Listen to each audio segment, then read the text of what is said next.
Hi everyone, Jer here from Jumbalink. Hello. So today's video is to show you how to assemble our book Nook frame.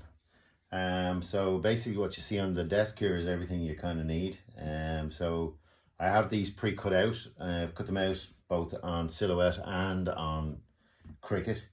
And what you have is the back for the frame, front for the frame, side panel, top, bottom, and also vellum. Very important. Show you what that's used for later, but for now let's show you how this works. So this is an actual finished frame, and you can see there is a back and a front, and it makes a nice deep frame for book Nook and can look really good. I'll show you a picture. I'll add a picture on in here as well. Don't forget to subscribe to our channel and like this video if you like it, and share it as well if you could. It'd be great. So anyway, to start off, we'll kick it off at the front of the frame. So after you've cut it out, you'll see that there are dashed cut lines all the way around this, which are the bend lines for where you actually bend the frame. So in this case, I've cut this out of just craft card, and as you can see, all I'm doing is literally just bending where the actual cut line or the little dashed cut lines are, and all the way around. And then on each end there's a little tab as well. The tabs are for allowing you to stick the frame together, to just bend those tabs in also, like so. Depending on your craft card, on my craft card here is two different colors. It's kind of like a fawny colored on one side, and it's more browny. I like this shiny brown side, so I'm gonna have that as my outside.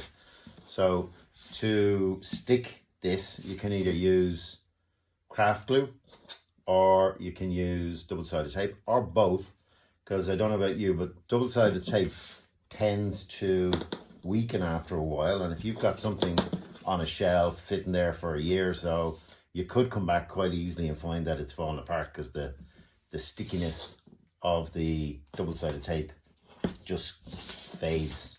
So what I tend to do is I use a little bit of double-sided tape and craft glue. So the double-sided tape is there to help keep it together on its initial assembly, and then the craft glue, once it sets, keeps the frame together really well for a long time. So as I say, what I've done here is I put on the double-sided tape on each tab. So that's on the tab like so. And then small amount of craft glue, just a little dot here and there on the tab, just helps to secure it longer. Keeps it together. So now turn it over and start putting it together. So bend in the tab, bend over, and literally line up the corners, press together, and that's it. The double-sided tape will do the work initially, and then as the glue dries, it'll all stay together long term. So that's all you do on the four corners, like so, making sure the tabs are on the inside of the frame. And that's it. That's the front of the frame made. Very simple. So do the same again with the back of the frame. So again, I've pre-bent all of the lines on this. In the back of the frame, there's a small hole as well. This is to allow you to thread your LEDs in. So again, all we do here, a small amount of double-sided tape on each one. As you see, I'm not being very exact with it, just literally a small amount onto each of the tabs. Dot of glue, which helps to secure it. Too much there, but we'll manage that. Again, dot of glue on each tab.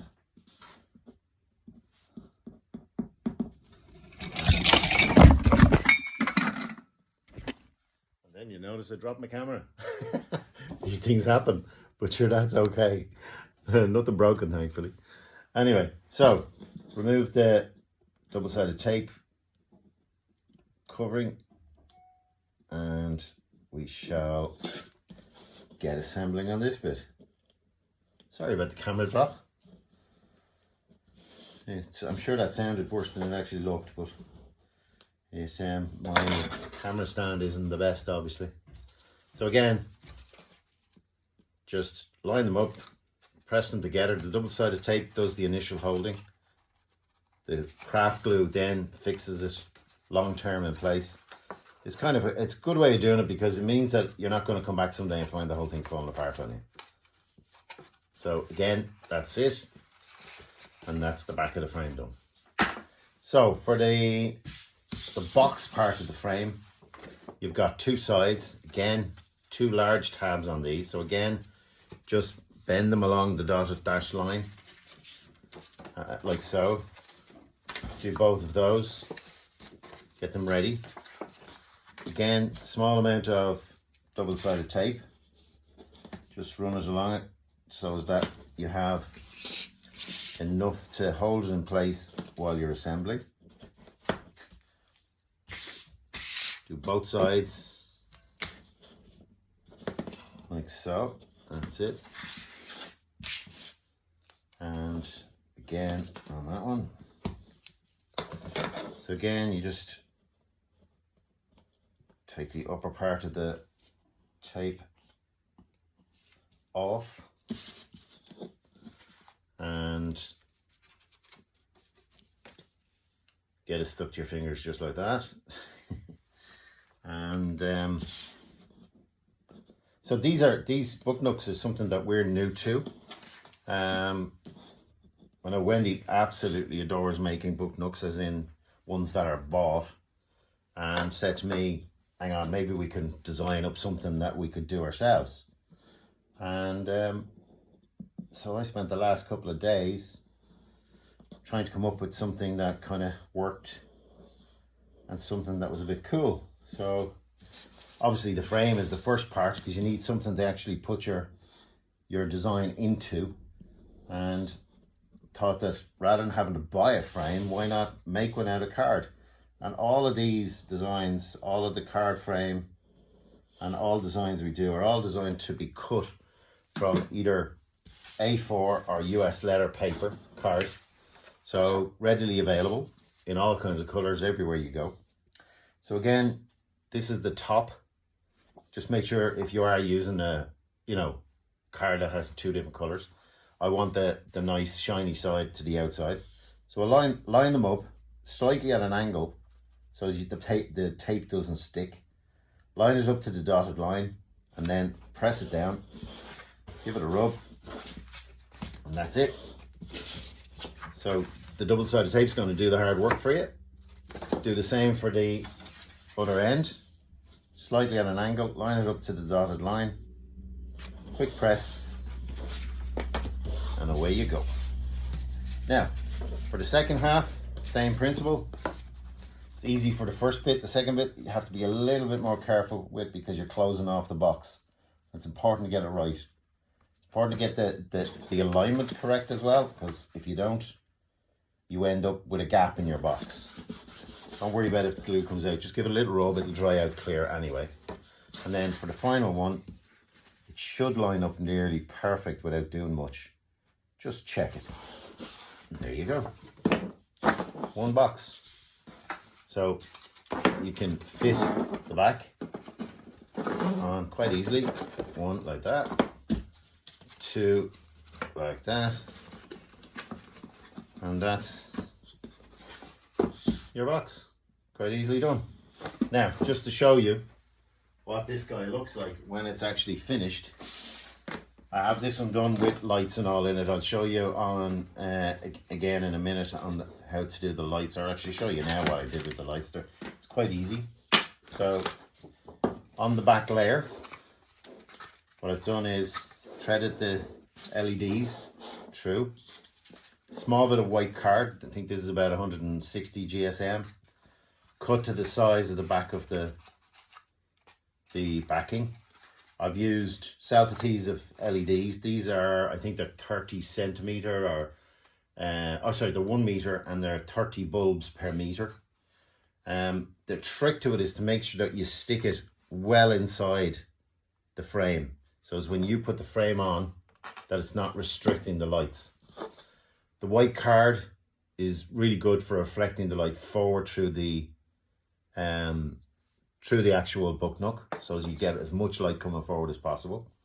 So you can see on this, that's the lights, probably blinding you there now, but I've also used a Sharpie to colour some of the lights because I want a small amount of colour effect.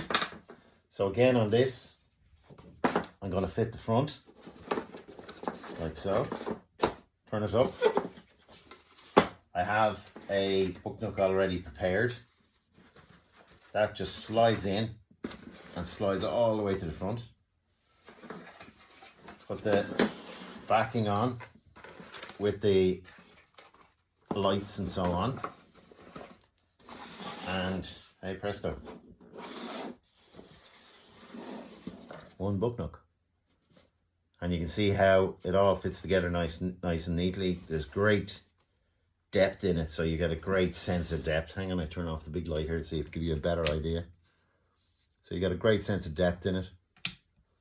And what I'll do in another video, I'll show you the actual assembly of the layers, which is quite easy to do, very simple, once you have them cut out.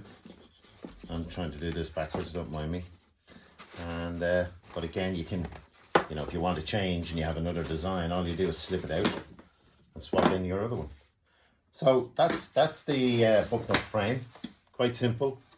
The cardstock here that I used is a craft card, and it is about 250 GSM, slightly heavier, so as that it has enough rigid, it's rigid enough to be able to sit on a shelf and sit straight up without any issues.